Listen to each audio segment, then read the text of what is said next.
What up, fam? This is Vic from Cutz Premium Lawn Care here in Conyers, Georgia. Today, I want to talk about 10 mistakes that newbies make in lawn care. But first, if you're new to the channel, please like and subscribe. I am a lawn care professional who likes to share his ups and downs and some of his tips and strategies on how to help you cut on. Fam, let's get right into it. Number 10, we don't have a service agreement.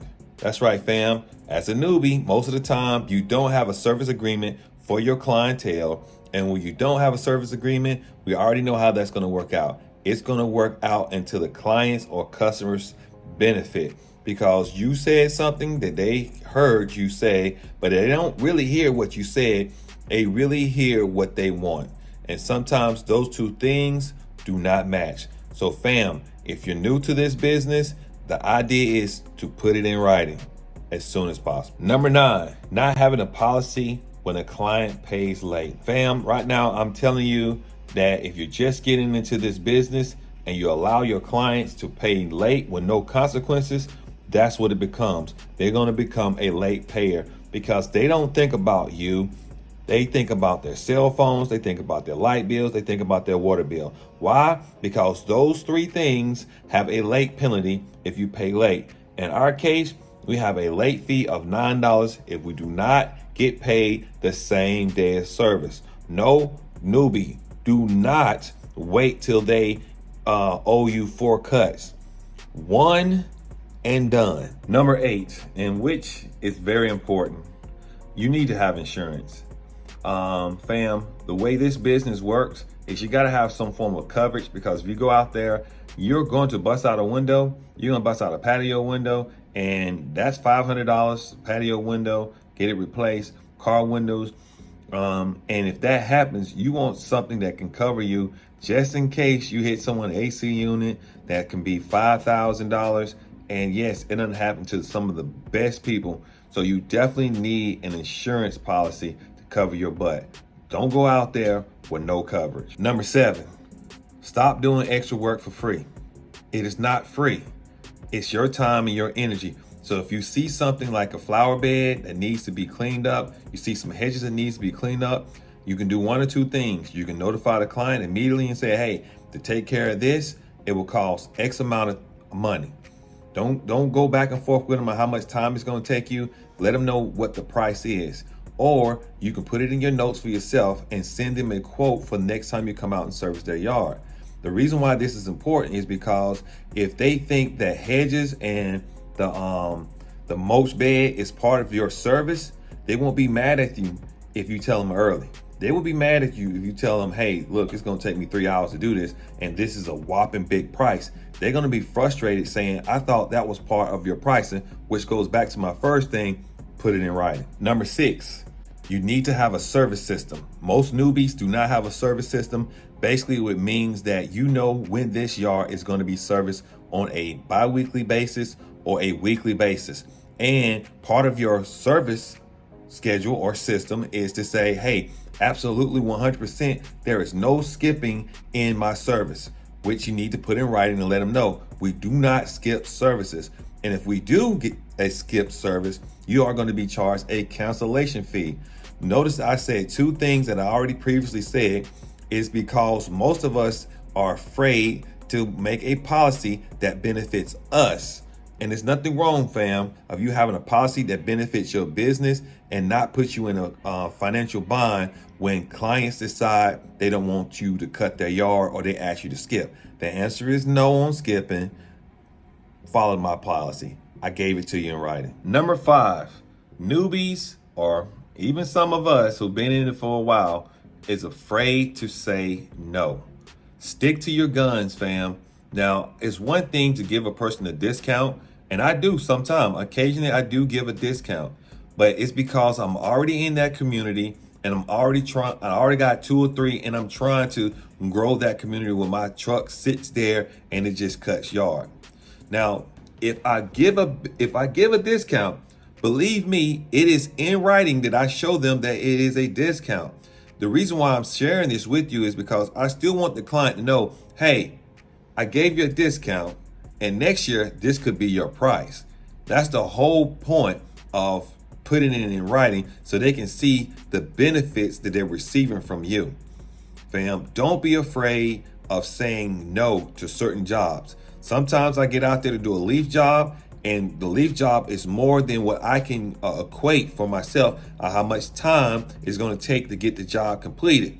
So I sell time. Now, at the end of the day, if they want it all nice and done and they want to tell me how long it's going to take, then I put it on day or half a day. And sometimes that price is to just send them away because most people don't want to pay your actual price. So fam, don't be afraid of speaking the truth and being really clear on what it is that you can and cannot do. There's more grass than you can cut. You can't cut all this grass by yourself. Number 3, letting your customers tell you when they want their yard cut. Now, I know I kind of addressed it on the skipping, but sometimes they'll say, hey, can you cut my yard on Friday? Well, they might have a special event that's going on. So fam, you might have someone who you've been cutting their yard for a while, but guess what? Design a policy for them. Yes, I do special dates. Like if you got something's going on in your yard and you need us to cut it on a certain day for you one time, or maybe 2 times because those certain dates. But guess what? It's going to cost you extra. So for example, if the cut is $60, hey, it's $120 to cut off your schedule. See if they say yes. And put it in writing saying, hey, listen, we do that, but it's additional charge. When I'm trying to do one-time cuts, my one-time cuts is starting at $100. I don't care how small your yard is. If it's overgrown when I get there, I'm gonna raise the price up. But I'm not trying to say no to a client a customer who's called. Now I had someone, I told them before I came out, the charge was $125.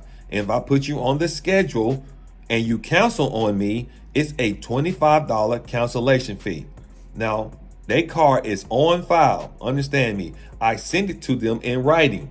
They approved it. And then the day is for me to go out and cut their yard. They say cancel. They call in the council. So we say, hey, $25 cancellation fee. Well, they try to go back and forth with us a little bit, but we do have that card on file. We did send them something and they honored it. Because sometimes, man, people will sign things they don't even read. But, they expect you to say everything. And I tell them, I cannot say every line item to you. This is the reason why I put it in writing. And it's also suggested you go to my website and look at the frequently asked questions. If that's too much trouble for you, then just pay the $25 cancellation fee. The number one thing that newbies and that we do, we don't charge enough money, fam. I know I'm part of it as well. We do not charge what we truly are worth. So fam, you got to be able to sneak certain things into your costs to get the bang for the buck. And where mine is, I sneak it in on my pickup fees. When I go pick up mulch, I pick up when I pick up pine straw. And I hate to say it, that at times when I know that I can do something faster than I typically could in the past, I still keep that same rate that I was charging, even though I thought I can do it faster. Fam, this is the way that you have to figure this thing out. You cannot be afraid and sell yourself as a low baller. Now, where we are right now in this current time, if you sell yourself low, let me tell you something, fam.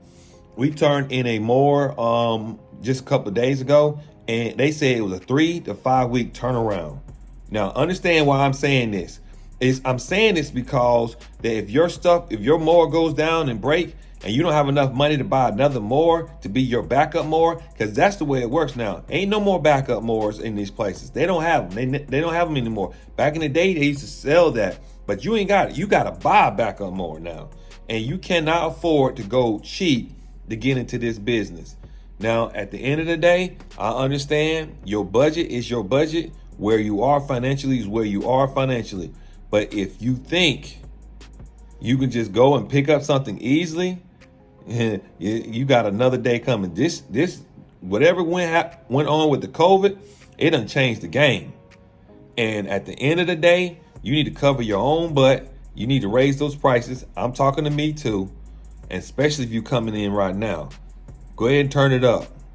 Fam, I hope you, as always, learn something. If you think you learned something in this video, you need to check out this video right here, because this video is more tips and more strategy on helping you cut on.